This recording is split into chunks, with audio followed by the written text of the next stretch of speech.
ગુરુ અમારા મારા પધારેલા હરિ ગુરુ શાંત.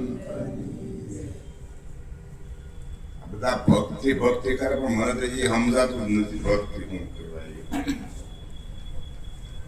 ભક્તિ કોને કેવી એ નક્કી નથી થતું એમ.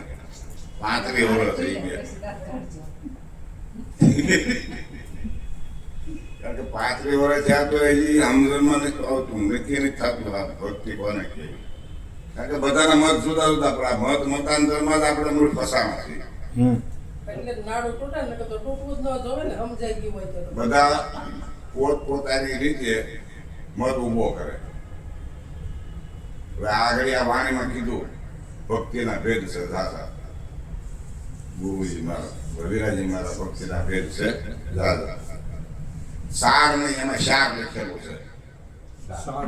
લખેલું સાર શાર છે. આપણે વાંચી સાર સાર વાંચીને એની ઉપર આપણે વાત કરીએ. એમાં તમારે જેનું સાયકલ હોય ને પુસ્તક એમાં તમારે જોઈ લેવાનું. સત્યનો સ હશે એટલે શાર. શારમાં કોણ કીધું? માતા પિતા ગુરુ અને અતિથિ. માતા પિતા ગુરુ અને અતિથિ આ શારની મર્યાદા તોડવાની નહીં એમ કીધું. આપણે સારની વાત કરીએ છીએ. હાલવાની વાત પછી આપણે જેમ છે એમ આ મનમાની કરે એમાં જ આપણને સાર જ લખેલો છે. આપણે અટવાઈએ છીએ. પણ ઈ તો વાંધો નહીં, સાર જ લખેલો છે. ગમે ના જઈએ આપણે બધા ખોવાની રીતે જુદું જુદું જુદું. આ નિરાંત નિરાંત છે. નિરાંત 500 વર્ષ પહેલા મારા મોઢામાંથી શબ્દ નીકળ્યો તો નિરાંતમાં વળતા પાણી થયા. હજી 35 વર્ષથી આપણે આમાં સહી પણ 4-5 વર્ષ પહેલા જ આ શબ્દ નીકળ્યો. 500 વર્ષ પહેલા અને છે નીકળી જાય શબ્દ એમ. કારણ કે પોતાની મનમાની જ કરવી બધાને. આચાર્યો દરેક આચાર્યો જોઈ જુદા જુદા. અને આ નથી બોલવાનું કારણ જ છે. આપણે જે બોલીએ છીએ એ અમુકને અસર થાય, અમુકને ન થાય. પણ કહેવાનું શું છે કે એની કરતા ન બોલ્યામાં નવું ગુણ. પોતપોતાની રીતે બધાને હાંકવું. કહેવાથી જો કાંઈ થઈ જતું હોય તો આપણે આ રસોઈ બનાવી શું કામ? રસોઈ બનાવવી પડે ને ભૂખ ભાંગવા માટે. એમાં અનુભવ એમ નામ નથી થઈ જતો. કીધેથી કે ગોખેથી અનુભવ નથી થઈ જતો. આગળના સંતો કઈ ગાંડા નતા, એના અનુભવ બધા લખેલા છે. નિરાંત મહારાજે બધું કરેલું છે. પર એને અનુભવ નથી થઈ ગયેલો. હાથમાં તુલસી લઈને ઠાકોર સડાવવા જતા હતા એવું વાંચેલું છે. તો એ બધું કર્યા વગરનું થયું. કારણ કે પ્રથમ તો બધું જોવે. પ્રાથમિકતા વગર કોલેજમાં જવાય નહીં. અને નિરંતર આચાર્યો પ્રાથમિકતાને રદ કરી નાખે. ડાયરેક્ટ કોલેજની વાત કરે. એટલે કોલેજની વાત કરવામાં એના જીવન પ્રત્યે જોઈને ત્યારે આપણને ખ્યાલ આવે છે કે આ અનુભવની વાત નથી, આ વખેલી વાત છે.